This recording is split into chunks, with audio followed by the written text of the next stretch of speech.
Hello everyone, আশা করি আপনারা ভীষণ ভালো আছেন। আমি আশা করি একটু ভালো আছি।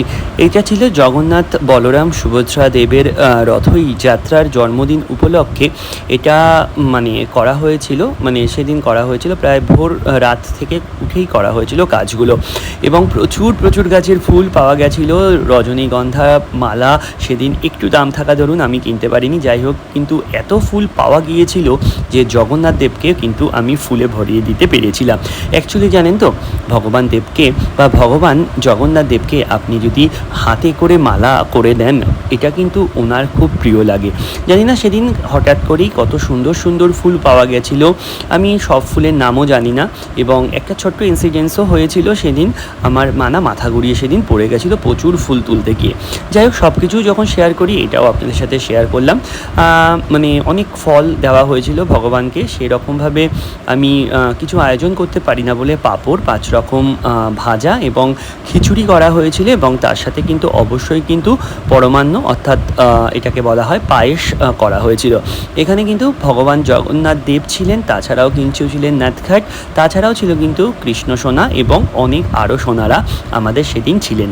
এবং ভগবান না সেদিন এত লাল গোলাপ এবং গোলাপের নানান ভ্যারিয়েশন দেওয়া হয়েছিল, এবং সেদিন আমি ছোট্টভাবেই ট্রাই করেছিলাম ভগবানকে অর্থাৎ আমার গোপু সোনাকে গোলাপ দেওয়ার, এবং এই গোলাপের নির্যাসে আমার মনে হয়েছে গোপাল সোনাকে ভীষণ ভালো লেগেছে। যাই হোক, আশা করি আপনাদেরও ভালো লেগেছে। আপনাদের যদি ভালো লাগে অবশ্যই কিন্তু লাইক করবেন এবং এই ছোট্ট ভাইটির পাশে থাকবেন।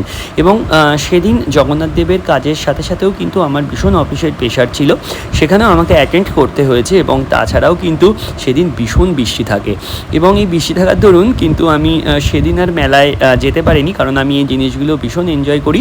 এবং ভগবানকে কিন্তু অবশ্যই কিন্তু আরতি অফার করবেন, এবং তার সাথে কিন্তু ফুলের আরতি এবং কর্পূরের আরতি, এবং তার সাথে কিন্তু অবশ্যই অফার করবেন ভগবান দেবের সবথেকে প্রিয় কি হচ্ছে ময়ূর পাখা বা ময়ূর পেখম, কিন্তু অবশ্যই অর্পণ করবেন। এবং যাই হোক, আমি বলেছি যেটা ভগবানকে কিছুই অর্পণ করতে হয় না, মনের ভক্তিটাই সবথেকে বড় ভক্তি থাকে। আপনার যদি মনে ভক্তি থাকে, আপনি যদি চোখের জল দিয়েও ভগবানকে প্রার্থনা করেন, তাহলে কিন্তু ভগবান আপনার একসেপ্ট শুনে নেবেন, এবং ভগবান কিন্তু সবাইকে ভালো রাখেন। এবং যাই হোক, অনেকগুলো আরতি অফার করেছিলাম, ভীষণ তাড়াহুড়োর মধ্যে আপনাদের সাথে শেয়ার করলাম। এবং আমাদের জানেন তো পাশে একটা ছোট্ট মেলা বসে, এই মেলাতেও কিন্তু আপনারা ভিজিট করতে পারেন। জানি না যখন ব্লগটি ছাড়ার সময় এই মেলাটি থাকবে কি না, বাট এটা আমাদের সোদপুরেই মেলাটি বসে, একটু খোঁজ নিয়ে আসলেই কিন্তু মেলাটি বা কমেন্টস করবেন, আমি বলে দেবো। এই মেলাতে নানান ধরনের জিনিস বসে, আমিও কিন্তু প্রচুর হ্যান্ডিক্রাফট নিয়ে মেলাতে বসি। আগে বসতাম, বাট এখন সেই অর্থে বসা হয় না। এখানে ফুচকা ছিল, পাপড়ি ছিল, চাট ছিল, এবং ছিল অনেক ছোট্ট ভাই বোনদের ভালোবাসা।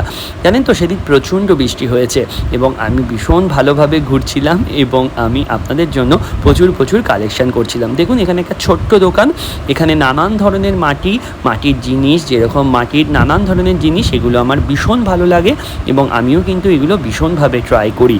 পারলে কিন্তু আপনারাও কিন্তু আমার ইউটিউব, আমার ফেসবুক, আমার ইনস্টা এগুলো ফলো করলেই কিন্তু সব কিছু আপনারা দেখতে পারবেন। যাই হোক, জগন্নাথ দেবের স্নানযাত্রা বা জগন্নাথ দেবের রথযাত্রা আপনাদের কেমন গেল? আশা করি ভালোই গেল। টাটা।